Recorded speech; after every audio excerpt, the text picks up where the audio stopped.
स्नेहा को अपना काम बहुत पसंद था। वो एक नर्स थी, बहुत मेहनती और केयरिंग। उसका दिन बहुत लंबा होता था, मरीजों और पढ़ाई से भरा हुआ, लेकिन वो कभी शिकायत नहीं करती थी। दूसरों की मदद करना उसका जुनून था। वो मुस्कुराते हुए अपने सारे काम करती थी, हमेशा अगली चुनौती के लिए तैयार। अपनी शिफ्ट के बाद वो देर रात तक पढ़ाई करती थी। उसका सपना डॉक्टर बनने का था, सिर्फ शरीर ही नहीं, मन को भी ठीक करने का। स्नेहा मानती थी कि हर किसी को सुनने वाला और सहारा देने वाला चाहिए। वो अपने मरीजों के लिए वो बनना चाहती थी। एक शाम एक एम्बुलेंस तेजी से अंदर आई। एक जवान लड़की बेहोश स्ट्रेचर पर लेटी हुई थी। उसका नाम प्रिया था, एक कॉलेज स्टूडेंट। स्नेहा तुरंत काम पर लग गई, उसके वाइटल्स चेक किए। प्रिया का रंग पीला पड़ा था, उसकी सांसें धीमी थीं। उसके शरीर पर कुछ चोट के निशान थे, जिनका कोई कारण समझ नहीं आ रहा था, लेकिन स्नेहा को कुछ और परेशान कर रहा था। प्रिया बहुत डरी हुई लग रही थी, मानो किसी अनदेखे डर से घिरी हुई हो। स्नेहा प्रिया के पास बैठी रही, उस पर नजर रखती रही, उसे दिलासा देती रही। वो उम्मीद कर रही थी कि प्रिया जल्दी उठेगी और बताएगी कि क्या हुआ था। प्रिया के आसपास एक रहस्य था, जिसे स्नेहा सुलझाने की ठान चुकी थी।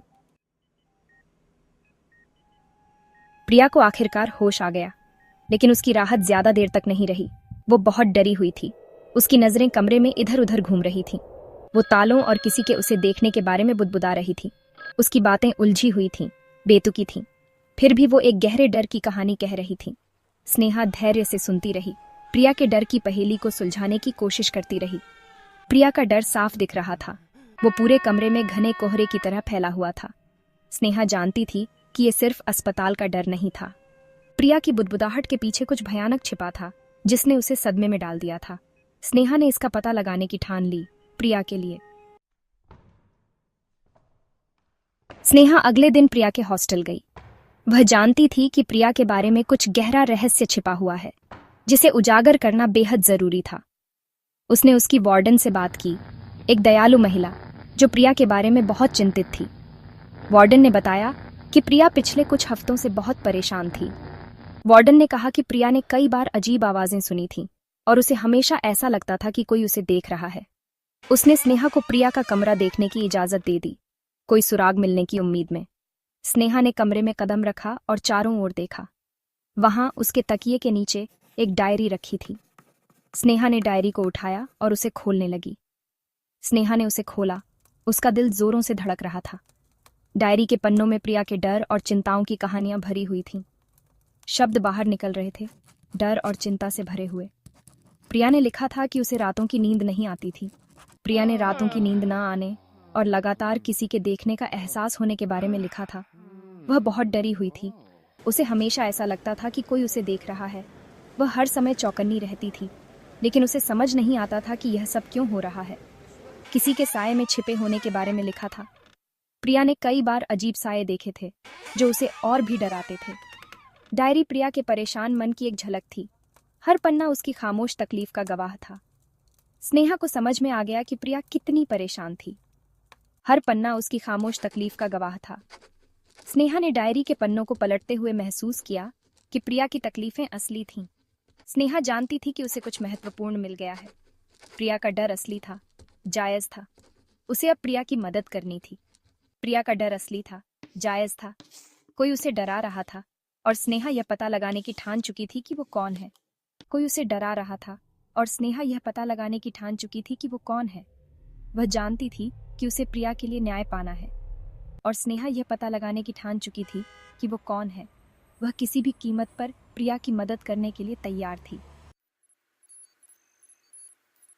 भाग 5। एक खौफनाक खोज, सिक्योरिटी फुटेज। अस्पताल वापस आकर स्नेहा ने हॉस्टल से सिक्योरिटी फुटेज मांगी। उसे उम्मीद थी कि फुटेज में कुछ ऐसा मिलेगा जो प्रिया के गायब होने के रहस्य को सुलझा सके। उसके शक और गहरे होते जा रहे थे। उसने धुंधली तस्वीरें देखीं जो और भी डरावनी लग रही थीं। हर फ्रेम में कुछ न कुछ अजीब था। हर फ्रेम के साथ उसका दिल डूबता जा रहा था। उसे महसूस हो रहा था कि कुछ बहुत गलत है। उसकी आंखें स्क्रीन पर जमी हुई थीं और उसका दिल तेजी से धड़क रहा था। वहां आधी रात को एक आदमी था। वो आदमी धीरे धीरे हॉस्टल के चारों ओर घूम रहा था, जैसे कि कुछ ढूंढ रहा हो। वो साए में छिपा था। उसकी हरकतें बहुत ही संदिग्ध थीं। स्नेहा को समझ नहीं आ रहा था कि ये आदमी कौन हो सकता है। उसका चेहरा ढका हुआ था। उसने अपने चेहरे को इस तरह छुपाया था कि कोई उसे पहचान न सके। वो प्रिया की खिड़की देख रहा था, जैसे कि उसे अंदर कुछ दिखाई दे रहा हो। उसकी आंखों में एक भयानक चमक थी जो स्नेहा को और भी डरा रही थी। उसकी आंखों में एक भयानक चमक थी। वो चमक ऐसी थी जैसे कि वो कुछ बुरा करने की योजना बना रहा हो। इससे उसकी रूह कांप गई। स्नेहा को समझ नहीं आ रहा था कि उसे क्या करना चाहिए। वो डर और चिंता से भर गई थी। स्नेहा जानती थी कि उसे जल्दी से काम करना होगा। उसने तुरंत अपने दोस्तों को फोन किया और उन्हें इस बारे में बताया। फुटेज में दिख रहा आदमी कोई अनजान नहीं था। स्नेहा ने उसे पहले भी कहीं देखा था, लेकिन उसे याद नहीं आ रहा था कि कहाँ। वो प्रिया का पीछा कर रहा था, उसे डरा रहा था।